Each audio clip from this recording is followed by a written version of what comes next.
Hi, Stacy Hyde, and I'm back with another episode of Better Financial Health in 15 minutes or less. And what I'd like to talk about today is the great summer budget busters and how you can beat them. Because did you know that the average American spends over $2,000 every summer? That's not like a big trip, that's just like extra stuff, summer activities. So what I want to talk about today is how you can enjoy your summer and maybe steer clear of some of these budget busters, or even better, plan for them. So common culprits: travel, of course we know that, airfare, hotels, eating out, that sort of thing. Kids are out of school, you've got camps, maybe babysitters, going to the ice cream store, all those types of things can go up. Also your utility bill, because where I live in Memphis, it gets hot, so we run our AC all the time. Social events, barbecues, weddings, general get-togethers, maybe you join your local like the Germantown Athletic Club in the summer, so you've got a membership for that. If you can, go back and look at what you spent last year right now as we're just getting started in summer, so you can sort of see what you spent and make sure you're prepared for that. That's one way to kind of start planning ahead, see what you did before, and then set up a seasonal budget. Budgeting is not just for Christmas or retirement. It's planning for these things. And have a fun fund. That's kind of hard to say fast 3 times. What I mean by that is, we always talk about an emergency fund, but let's have a fun fund. So put some money in there for concert tickets, a weekend getaway, whatever it is. Maybe it's something special you wanted to do with your kids or your parents. You can use an app for this, or you can just kind of plan it out and use the old Dave Ramsey envelope system with cash. So there's some alternatives you can do. You can look for free things, free outdoor concerts. The Overton Park Shell has a lot of free concerts that you can go to. There's festivals, there's things like that that you can do. And instead of hosting a big event at your house, maybe do a potluck where everybody brings it, because providing burgers and hot dogs and all the sides and all the fruit and all that can get really expensive quickly, but if everybody kind of kicks in, it's not so expensive. For example, we have a friend who makes wonderful paella. Well, that's a really expensive item. Well, we're having a paella party and everybody's going to kick in at the cost of all the seafood.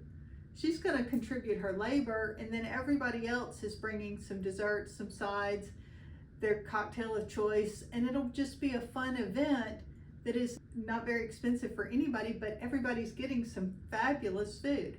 So that's one way to do it.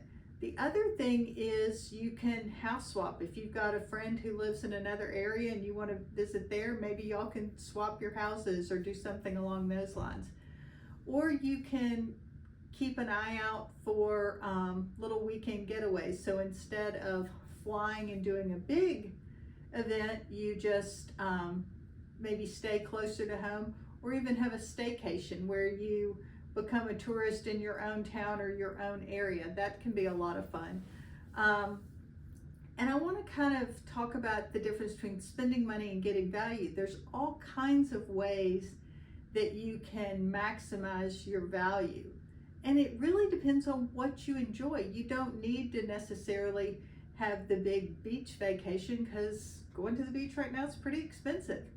And there's a ton of people there. So maybe what you really want to do is maybe go to a lake and sit there, because really all you want to do is be able to see water and read a book or something like that. But if the beach is your thing, that's fine. Just make sure you plan for it.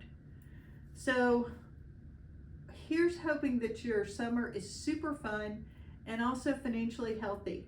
And really do enjoy that fun fund, because I promise you, your summer memories will be much better remembered if you also don't have a big credit card balance to get over come next May that you're still trying to pay off this year's vacation. So it really is just planning ahead and setting aside money to do what you want to do. And here's a challenge. Take $100 and challenge maybe another family or friend to see who can do the most on $100 in a weekend. And I think you could have a lot of fun with that. Like, okay, we spent, you set your ground rules, what's included, what's not included, and see who gets to do the most things for that. One other tip for those in the Memphis area, a zoo membership can be a great value for a family.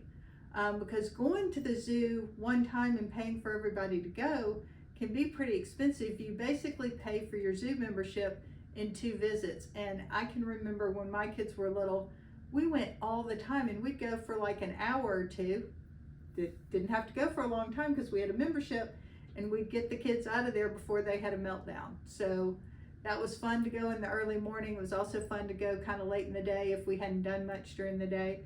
So there are some memberships that can really help you stretch your vacation dollars as well. Thanks for tuning in. This has been another episode of Better Financial Health in 15 Minutes or Less.